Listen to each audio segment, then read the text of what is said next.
everyone, Aaron here for Zolotech, and I wanted to share with you 10 helpful tips that maybe you forgot iPhone could do. I know while I was researching for this video, some of the tips that I came up with I hadn't seen or heard about in a very long time. And so the first one has to do with settings. If we go into settings and maybe say we're deep into our settings, maybe accessibility, then touch, then maybe back tap, and then maybe double tap. This allows you to double tap on the back of your phone. You've probably already heard about this, and you can do an action from that. But maybe you want to go back to the main settings page without tapping back over and over, or maybe you just forgot how to get here, but you want to share how to do this with a friend. You can press and hold on the back button at the top left, press and hold, and it will show you exactly how you got here and allow you to jump back to any one of those settings that we were at. So maybe we want to go directly back to settings. We can do that. It goes back to settings instead of tapping back or swiping left over and over and over from the left to the right. It's just a faster way to get back to wherever you were. So that works just about anywhere. If we go into night shift, you'll see if we press and hold back, now we've got display and brightness and settings. We can jump back to settings. It works very easily, and it's something that I actually forgot about and haven't used in quite some time.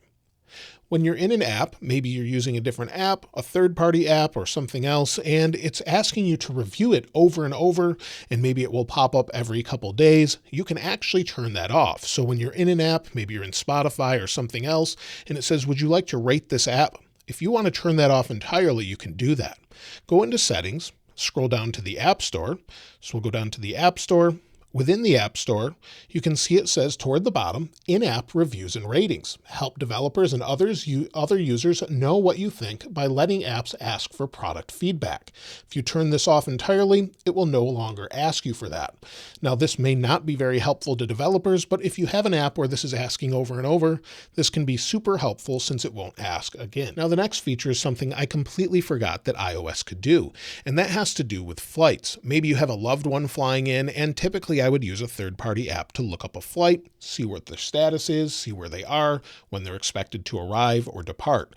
Now you can do this directly from search as long as you have the flight number.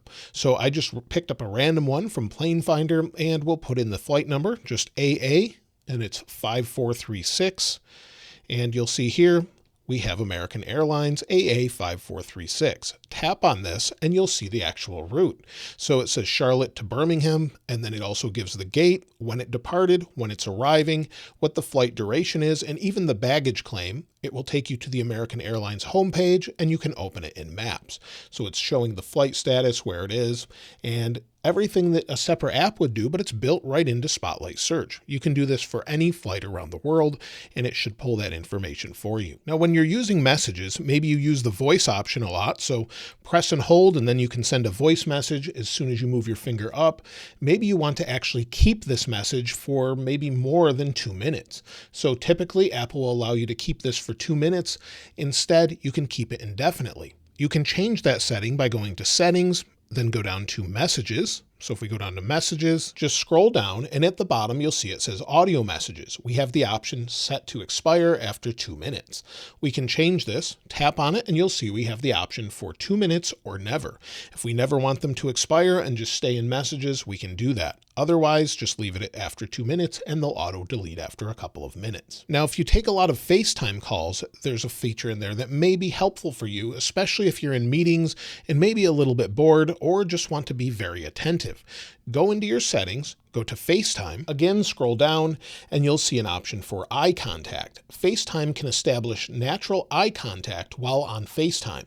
So you do have to be looking in the general direction of the camera, but this will allow it to look like you're looking at the person that's speaking to you. So it could be helpful if maybe you're dazing off, maybe you just want to look a little less awkward and more natural. This should help with that. Of course, you can turn it off if you don't want to use it at all. Now, there's a feature that's been around for quite some time that's super helpful if maybe you miss your alerts, you want something to let you know that you've got an incoming call, but you're also on silent, or you just want to know visually that there's something coming in. Now, the way you can do this is have the flash on the back actually flash when you receive a phone call. So that's one of the examples. In order to turn this on, we can go to Settings, go to Accessibility, scroll down to Audio/Visual. Under audio visual, go down and it says flash for alerts. So you can have the LED flash for alerts and then also flash on silent. You have the option to turn that off or on.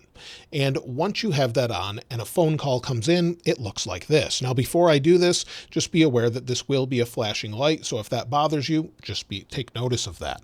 So let me go ahead and call myself here and show you what it looks like. So I'll lock my phone, I'll just place it down and then call myself. And you can see now it's flashing, letting me know that I have some sort of alert. So it's a visual representation to let me know. A feature that I use all the time is something that a lot of people aren't aware is there, at least that I'm around. So when I show them this, they were surprised that it's actually there. It's under the Measure app, and in Measure, we have the option to use a level. Now, you may or may not be familiar with this, but it works in portrait or landscape, and I find it super helpful when maybe placing a picture on the wall or just getting a general idea of how level something is. So if I place it on my desk here, when you see it's level, it will give you a 0 showing 0 degrees and indicate how level it is. When it's level, it'll show the screen as green. So we can tilt it and you'll see the degree change. So it's something that I use all the time, especially when I'm hanging different pictures in my office or in my house. I find it works really, really well. Now, something you may have forgotten since we haven't had 3D Touch in a while is a feature when you're using the keyboard.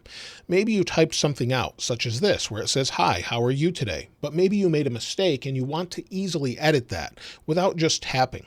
Now you can press and hold on the spacebar and use your keyboard as a trackpad. This has been there for a while, but it wasn't as easy as it used to be, where you could just press and hold anywhere. Now you press and hold on space, you'll feel a little haptic feedback, and then you can more easily edit.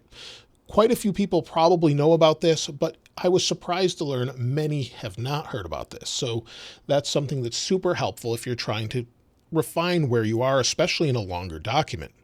Also, if maybe you have an iPhone 13 Pro Max and want to type with one hand, there's actually a one-handed keyboard option here. If you're using Apple's standard keyboard, press and hold on the emoji icon, and then we'll do that again, press and hold on emoji, and we have some options for the keyboard. We have a right-sided keyboard, a left-sided keyboard, and then any of our other keyboards we have selected. So we'll select the right-sided keyboard, and now the keyboard shifts to the right, and it's more easy to type in a smaller space. So again, "I'm fine. How are you today?" And you'll see that we can swipe to type as well. So that's built in, and it's super helpful and easy. Another thing that's built in that a lot of people may or may not realize, and this goes back to the Mac OS days, is there's a dictionary built in for every word or anytime the iPhone recognizes it's a word.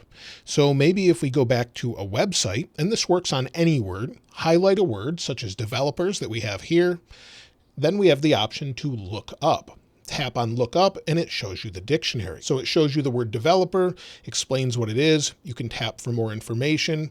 And then we also have the option with iOS 15 to translate that if maybe it's in a different language, or translate it to a language we're trying to learn or say something to someone else.